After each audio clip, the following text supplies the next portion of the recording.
Bismillahirrahmanirrahim. Assalamualaikum warahmatullahi wabarakatuh. Salam sejahtera, salam sehat, dan salam sejarah. Berjumpa kembali dengan PJJ Sejarah Minat bersama Bu Rizka. Alhamdulillah, kota kita masih sehat dan kuat, sinyal kita masih jernih, ya, sehingga kita bisa melaksanakan PJJ atau BDR dari rumah dengan tanpa kendala. Selalu semangat, tetap bersemangat, berpikir positif, dan selalu bersyukur. Oke ya. Para siswa, kita memasuki KD baru atau materi baru adalah KD 3.3. Pemikiran-pemikiran yang melandasi peristiwa-peristiwa penting di Eropa meliputi abad pertengahan, Renaissance, merkantilisme, reformasi gereja, Aufklärung, dan revolusi industri. Wow, padat sekali materi kita ya. Memang materi KD ini sangat luas, oleh karenanya kalian harus tetap lebih bersemangat lagi. Ya, lebih giat dan lebih bersemangat lagi dalam berliterasi. Karena tidak semua materi dapat Bu Rizka sampaikan melalui tatap muka daring dengan Meet ataupun dengan Zoom, ya. Baik. Tujuan dari KD ini adalah agar kalian, para siswa, setelah mempelajari KD ini, kalian bisa berpikir dengan kritis dan analitis terkait dengan peristiwa-peristiwa penting yang terjadi di Eropa pada abad pertengahan, kemudian periode Renaissance, merkantilisme, reformasi gereja, Aufklärung, dan revolusi industri, dan tentu saja dapat menarik hubungannya dengan pemerintah Indonesia atau kehidupan bangsa Indonesia, dapat mengkomunikasikan secara lisan maupun tulisan, baik secara kelompok maupun secara mandiri. Oke ya. Baik, Ibu awali dengan materi adalah abad pertengahan. Ya, berbicara mengenai abad pertengahan, maka ini adalah merupakan sebuah istilah untuk mendeskripsikan atau menggambarkan Eropa dalam kurung waktu antara jatuhnya Kekaisaran Romawi Barat pada abad kelima hingga munculnya periode Renaissance. Atau bahwa abad pertengahan ini juga merupakan abad yang menjelaskan dua zaman, adalah zaman kuno dan zaman modern. Zaman kuno itu meliputi kurun waktu sebelum abad pertengahan, sedangkan zaman modern adalah zaman setelah abad pertengahan. Baik, abad pertengahan ini juga ditandai dengan munculnya dominasi gereja baik dalam kehidupan politik maupun kehidupan agama, yang ditandai dengan pemahkotaan Charlemagne atau Karel Agung oleh Paus Leo III tahun 800 Masehi, dan ini merupakan penanda berakhirnya pemerintahan Odoaker. Oke. Sebutan lain untuk abad pertengahan adalah abad kegelapan. Wow, serem ya. Abad ke-8 atau The Dark Age. Mengapa abad pertengahan disebut dengan abad ke-8?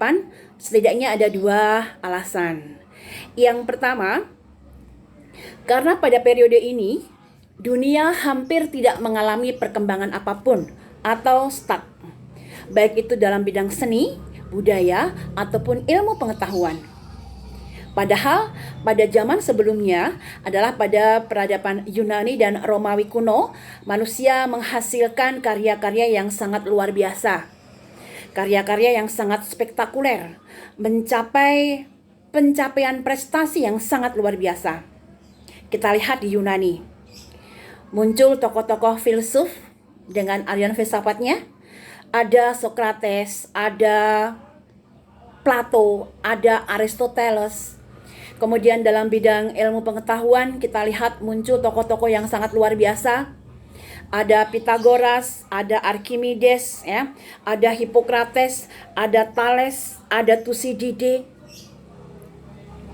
Dalam arsitektur kita lihat Yunani melahirkan atau menghadirkan bangunan-bangunan yang sangat indah, bangunan-bangunan yang monumental, yang luar biasa indahnya dengan gaya Doria, Korintia, Ionia, ya. Kemudian bangunan-bangunan yang luar biasa megah di antaranya adalah kuil Pallas Athena, ya.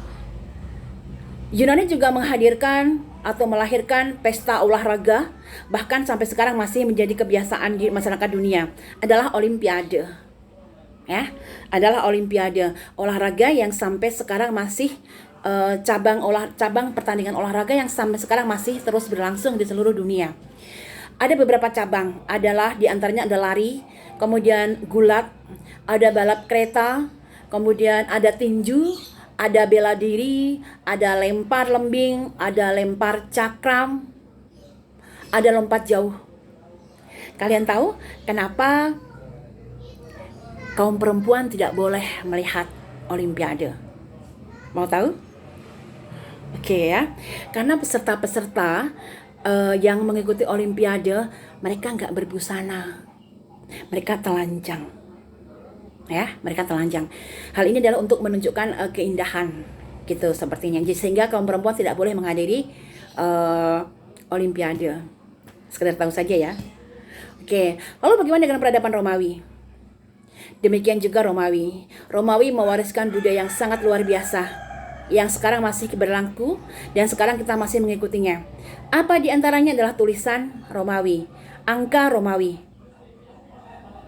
Kemudian dalam seni bangun pun demikian. Romawi menghasilkan bangunan-bangunan yang luar biasa, tidak kalah dengan bangunan-bangunan yang dihasilkan oleh Yunani. Ada Colosseum, ada amphitheater, ya. Ada Circus Maximus, ada aqueduct. Kemudian di bidang hukum luar biasa. Romawi telah mendudukkan hukum sama di mata manusia. Pengakuan hak asasi yang sama. Semua manusia memiliki kedudukan yang sama di mata hukum. Ya, bahwa semua dianggap salah sampai dengan terbukti kesalahannya. Jadi ini adalah awal dari munculnya asas praduga tidak bersalah. Hukum berlaku untuk semua orang dengan sama.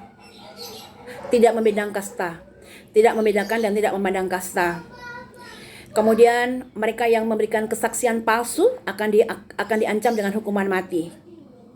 Mereka yang abai terhadap panggilan pengadilan, maka pengadilan mempunyai kekuasaan untuk memaksa mereka datang. Di bidang militer, kita lihat. Pemerintah Romawi melahirkan beberapa militer-militer yang sangat tangguh, angkatan militer yang sangat tangguh, yang sangat kuat. Mereka didik dengan cara disiplin yang sangat tinggi, senjata yang dilengkapi dengan perlengkapan yang sangat maksimal dari senjata mereka.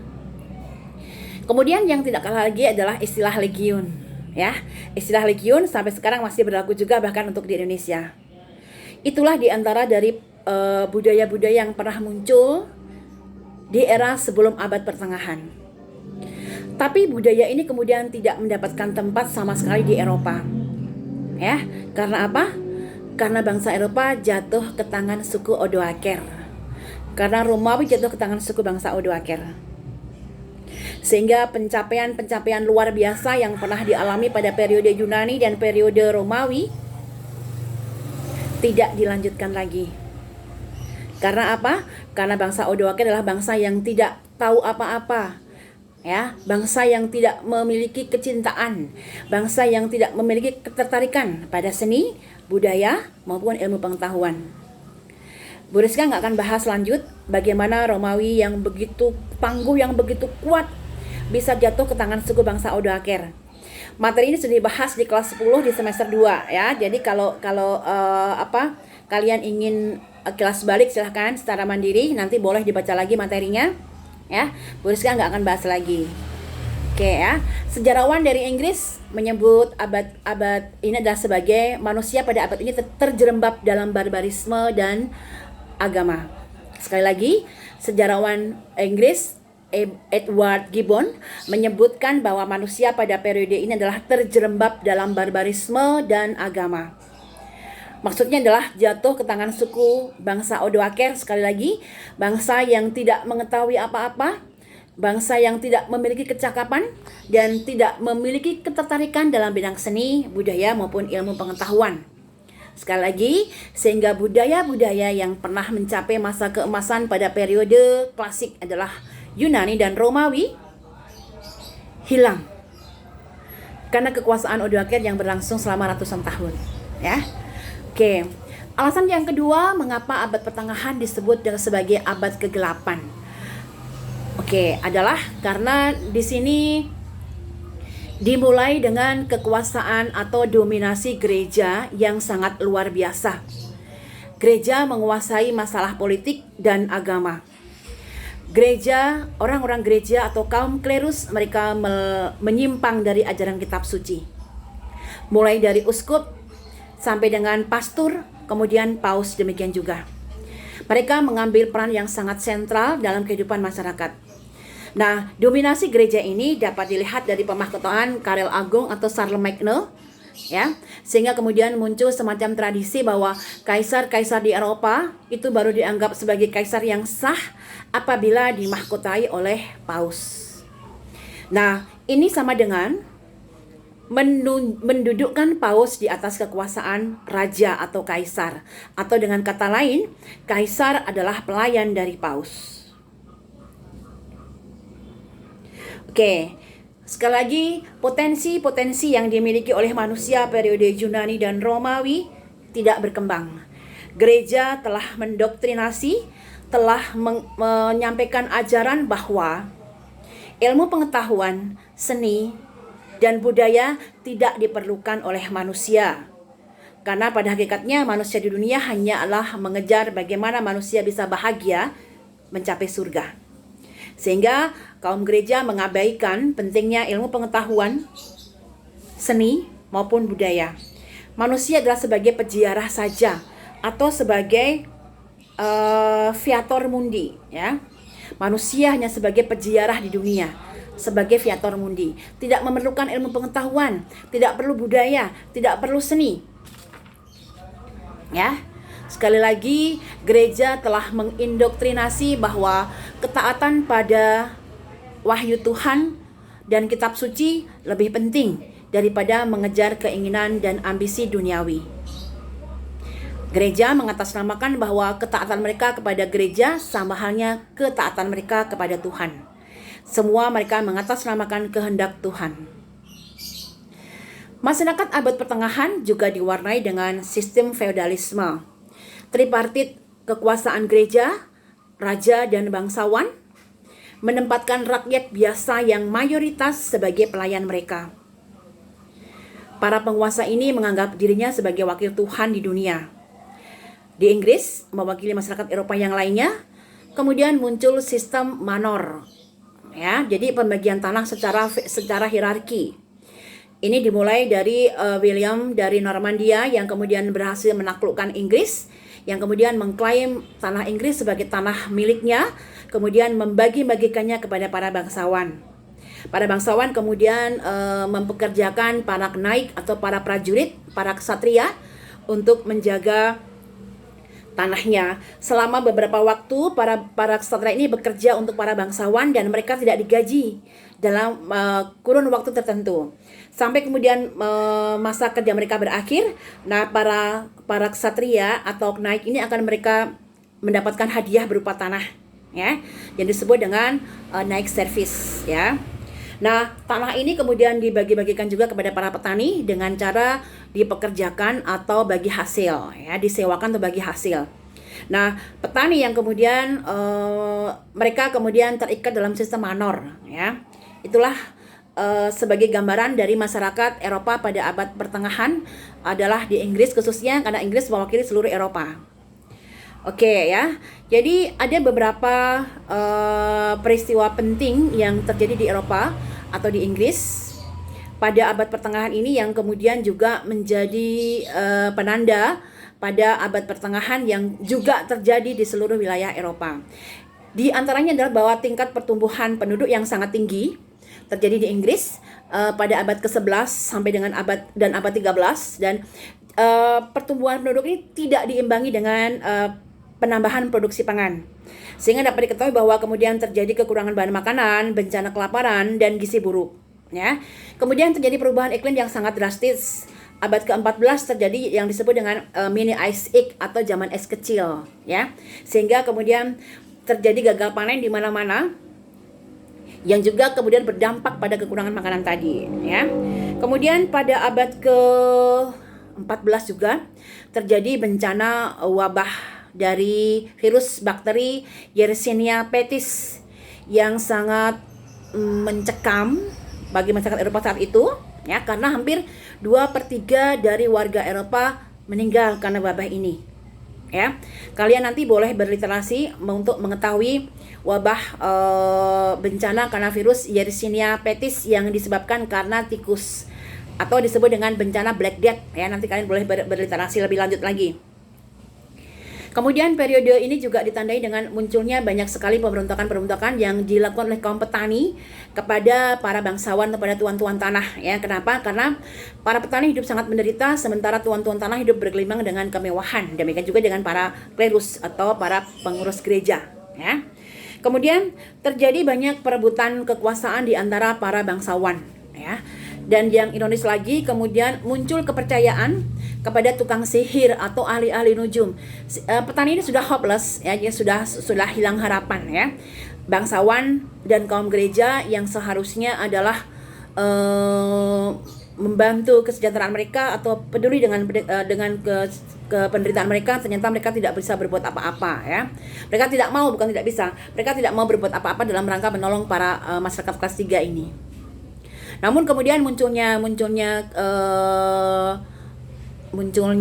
para ahli nujum atau ahli sihir ini kemudian disikapi dengan gereja dengan menangkap mereka dan mendoktrin bahwa itu adalah ajaran sesat. Ya. Demikian tadi adalah beberapa kondisi masyarakat pada abad pertengahan. Sekali lagi bahwa abad pertengahan ditandai dengan kemunduran di berbagai ilmu pengetahuan, seni dan teknologi. Kemudian dominasi gereja yang sangat luar biasa karena gereja menguasai masalah politik dan agama, ya. Semua ditentukan oleh gereja. Bahkan paus menjadi atasan dari para kaisar. Atau dengan kata lain, paus menjadikan kaisar, bangsawan dan masyarakat adalah sebagai pelayan-pelayan mereka. Ya. Itulah beberapa kondisi yang menjadi ciri khas dari abad pertengahan atau abad ke-8 atau the Dark Age. Oke, kalian nanti silakan buka UKBM dan lanjutkan lagi dengan pembahasan Renaissance. Nah, di UKBM itu nanti kalian baca lebih jelas lagi. Jadi kegiatan belajar pertama kita bahas terkait dengan abad pertengahan dan Renaissance. Di abad pertengahan kalian boleh berliterasi lebih, nanti kalian mencari informasi terkait dengan wabah pandemi pada abad ke-14 yang disebabkan oleh bakteri Yersinia pestis. Ya, Yersinia pestis. Kemudian kalian kaitkan dengan wabah pandemi yang sekarang sedang terjadi di dunia adalah virus corona. Adakah persamaannya, ya? Atau kalian cari karakteristik masing-masing dari wabah tersebut, ya. Demikian yang dapat Ibu sampaikan dalam tutorial video pembelajaran hari ini. Kita ketemu lagi minggu depan dengan materinya adalah reformasi merkantilisme dan reformasi gereja. Jadi di kegiatan pertama kalian bahas atau kalian literasi lebih lanjut lagi terkait dengan abad ke-8 dan periode Renaissance, ya. Sampai jumpa, tetap bersemangat dan tempat yang paling aman dan paling nyaman saat ini adalah di rumah saja. Sampai jumpa. Assalamualaikum warahmatullahi wabarakatuh dan salam sejarah.